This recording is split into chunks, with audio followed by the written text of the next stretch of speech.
Oy-xiyollarınızga işinivərməng. Xiyal və təfəkkür. Oylanışni to'xtatib, məsələdən qutulğin. Bir danışmandın. Təfəkkür öz oy-xiyollarımız haqida oylanış qilmishidir. Buningga nurg'un energiya, tirishchanlik və iroda ketadi. Təfəkkür öz kallangizdagi oy-xiyollarga faol ishtirok qilishdir. Kallangizdagi har bir xiyolga ishtirok qilishingiz shart emas. Ammo siz shunday qilganda buning ismi tafakkur bo'ladi. Oy-xiyol biz bu dunyoda vujudga chiqara oladiganlik narsalarni vujudga chiqarishda foydalanadigan, energiyaga to'lgan ruhiy xom materialdir. Biz hech narsani oy-xiyolsiz his qila olmaymiz.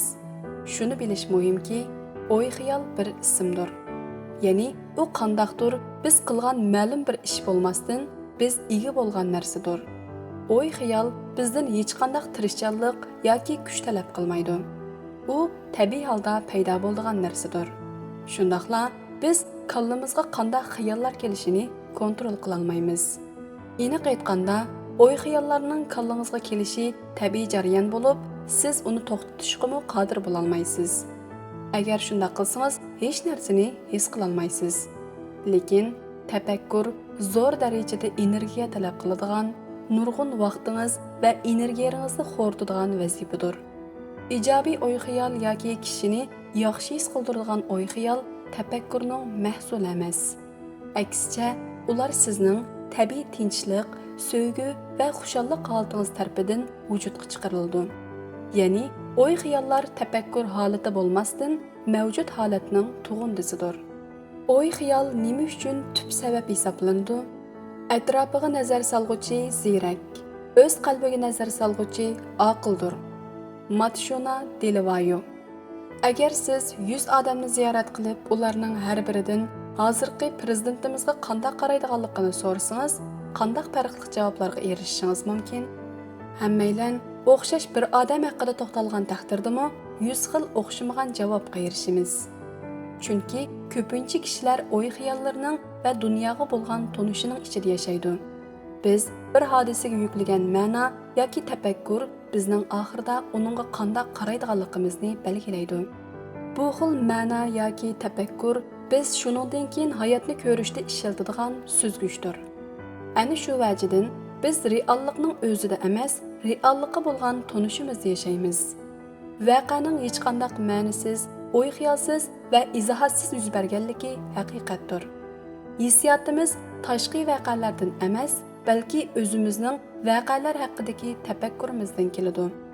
Uzoqdan buyon men tafakkur kishini beoram qilmaydi, kishini beoram qildig'ini salbiy o'y-xiyollardir deb o'ylab kelgan edim. Kichik rohib va quruq kiyma degan hikoyani o'qigandan keyin bu xil tushuncham o'zgardi. Uzun zamonlar ilgari bir yosh rohib kichik ko'lga yaqin o'rmondagi kichik ibodatxonada yashaydi ekan. U ibodatxonada bir qancha qeyri rohibdan boshqalar yangi kelgan bo'lib, nurg'un narsalarni o'rganishga muhtoj ekan. Rohiblarning ibodatxonada nurg'un majburiyatlar bor ekan. Ammo shularning orasidagi eng muhimi ularning munu odati ekan.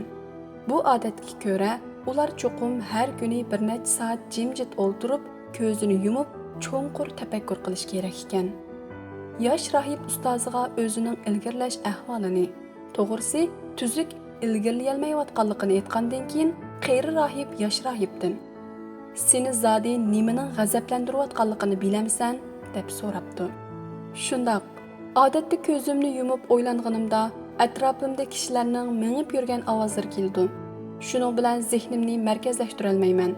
Boshqalarning mening tafakkur qilayotganligimni bilib turib, yana menga daxli qilishi xuyimni tutqizdi.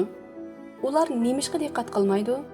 Andan ko'zimni qaytadan yumib, diqqatimni yig'ishga tirishib tursam, mushuk yoki boshqa kichik hayvonlardan birarisi kelib, menga surkishib qo'ydi-da, diqqatim yana chechildi. Bundaq chaqda daraxt shoxlari shamolda ovoz chiqarsimi xuyim tutdi.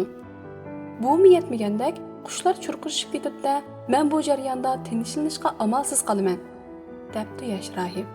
Qarasam, sen daxliga uchirgan siri shunchalik ochiqlangan bo'lib ketibsan. Bu sening jimjit tafakkur qilish vazifangning g'oyasiga zid. Vazifang jarayonida sana daxli qilgan odam, hayvon yoki boshqa har qanday narsaga ochiqlanmaslikning yo'lini tepishing kerak, debdi qeyri rahib.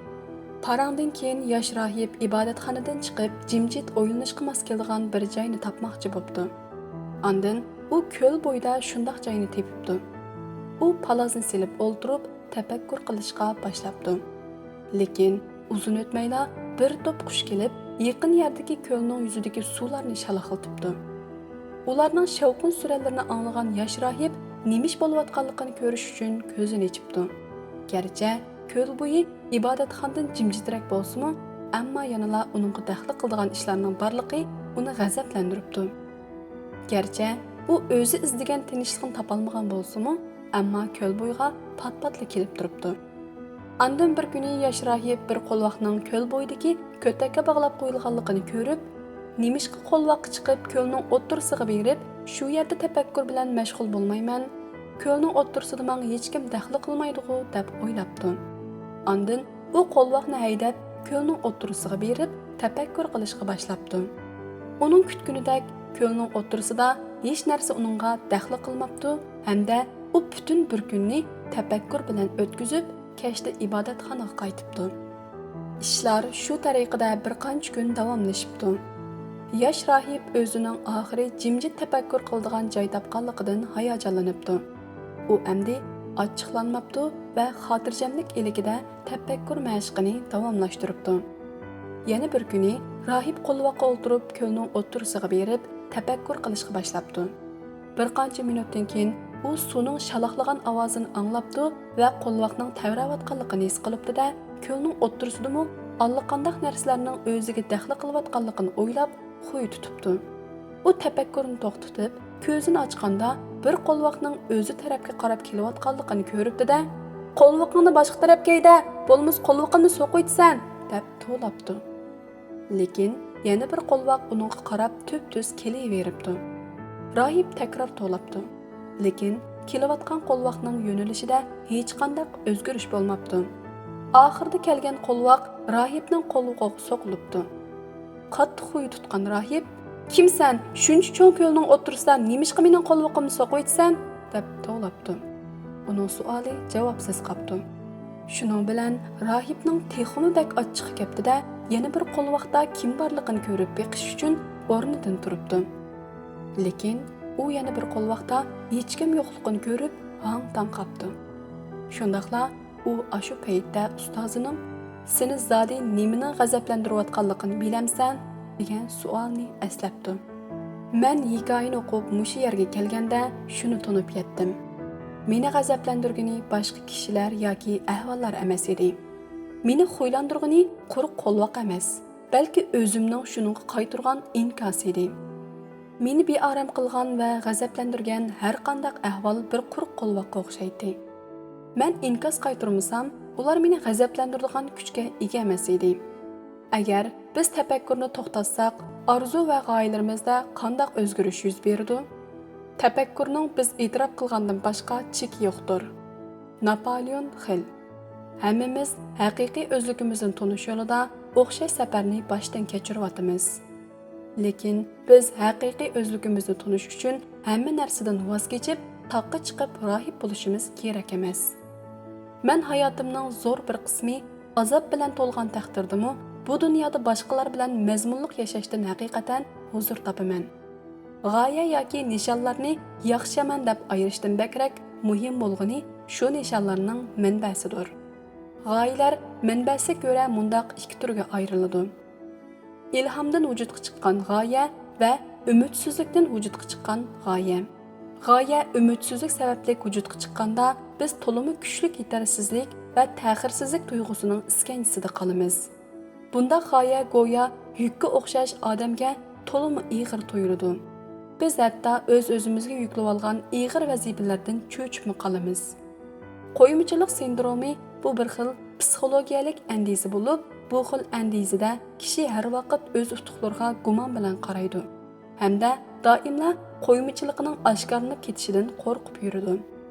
Shu sababdan o'zimiz haqidagi gumonlar bosh ko'tarishga boshlaydi. Shundaqla vaqtimiz hech bir ishni qilishga yetmaydigan his qilib qolamiz. Biz turmush halakchiligida paloqlab, o'z nishonimizni tezroq ishga oshirish uchun javob va chora izlashga urinamiz. Doim sirtga qaraymiz. hech qachon o'zimizni yetarlik narsaga ega bo'lgandek yoki bo'la oladigandak his qilmaymiz. Hammadan chatiqi, agar biz shuningdan keyingi bir qancha soat yoki bir qancha kun ichida g'oyamizni ishga oshirib qolsak, shu xil yetarsizlik tuyg'usi qaytadan bosh ko'tarishga boshlaydi. Agar bizning g'oyalarimiz umidsizlikdan emas, ilhomdan manbalansa, undaqda hikoya tamoman farqli bo'ladi. Bu xil ahvolda biz o'zimizni ta'sirlangan, rag'batlangan va jushqin his qilg'achqa g'oyamiz uchun tirishimiz. Bu xil g'oya majburiyatdan bakrak bir xil chaqiriq o'xshaydi. Go'yoki bizning ichimizda biz orqali ifodalanib, moddiy dunyoda namoyon bo'lishini o'ylaydigan to'liq qudratli bir hayotiy kuch bordek bo'ladi. Yozuvchilar ana shu sababli qalam tavirtishidi. Jangchilar ana shu sababli jinini pido qilishidi. Hatto ularga tirikchilikini qamdaydigan pul berilmagan taqdirdami, ular yanala o'zi so'ygan ishlarni davomlashtirdi.